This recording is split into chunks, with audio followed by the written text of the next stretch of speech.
Ajoute la fécule de maïs au caramel sans aucun mystère, c'est très simple à préparer. Pour cette recette, j'utilise du sucre cristallisé qui est parfait pour ce type de préparation. Remue bien le sucre jusqu'à ce qu'il fonde complètement, formant un caramel foncé, brillant et homogène. Ce caramel est très facile à faire et se marie parfaitement avec de nombreux desserts. Goûte-le sur un flanc bien froid, c'est tout simplement délicieux. Continue de mélanger jusqu'à ce que tu remarques que le sucre commence à fondre sur les bords de la casserole. Une fois qu'il commence à fondre, arrête de remuer et laisse-le fondre tout seul, naturellement. Il est très important de garder le feu à température moyenne pour éviter que le sucre ne brûle et ruine ta préparation. Mon sucre commence déjà à fondre. En passant la spatule, on voit clairement le changement. Il suffit de le laisser à feu moyen, sans remuer, jusqu'à ce qu'il fonde complètement par lui-même.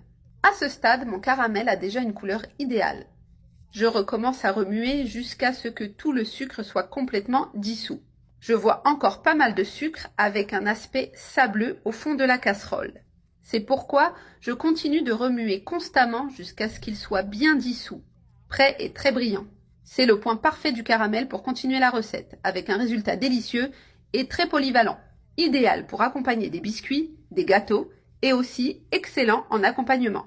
Et maintenant, une astuce très spéciale.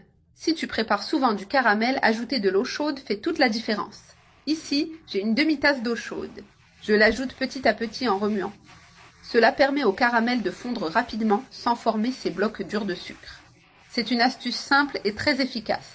Continue simplement de remuer jusqu'à ce que le caramel réduise un peu en obtenant une texture crémeuse et très brillante. Maintenant que mon caramel a suffisamment cuit, je baisse le feu et je le laisse bouillir doucement pour atteindre le point idéal. Je dissous 2 cuillères à soupe de fécule de maïs dans 3/4 de tasse d'eau. Je mélange très bien jusqu'à ce que la fécule soit complètement dissoute sans aucun grumeau. Il est essentiel de s'assurer qu'il ne reste aucun résidu de fécule pour que le caramel soit bien lisse et bien uniforme. Il suffit maintenant de verser ce mélange dans le caramel en remuant sans arrêt jusqu'à ce que la fécule soit complètement cuite. La couleur du caramel devient encore plus belle et sa texture bien plus épaisse. De plus, l'arôme est spectaculaire. À ce moment-là, j'augmente un peu la température du feu et je continue de remuer jusqu'à ce que le caramel épaississe bien. Ici, mon caramel est déjà prêt avec une texture semblable à celle du miel, tout simplement parfait.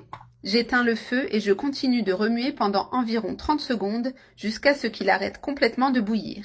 Il ne reste plus qu'à le verser directement dans un récipient. Regarde ce magnifique caramel brillant, lisse, qui ne durcit pas et reste spectaculaire. C'est vraiment un caramel merveilleux, parfait pour accompagner de nombreux types de desserts.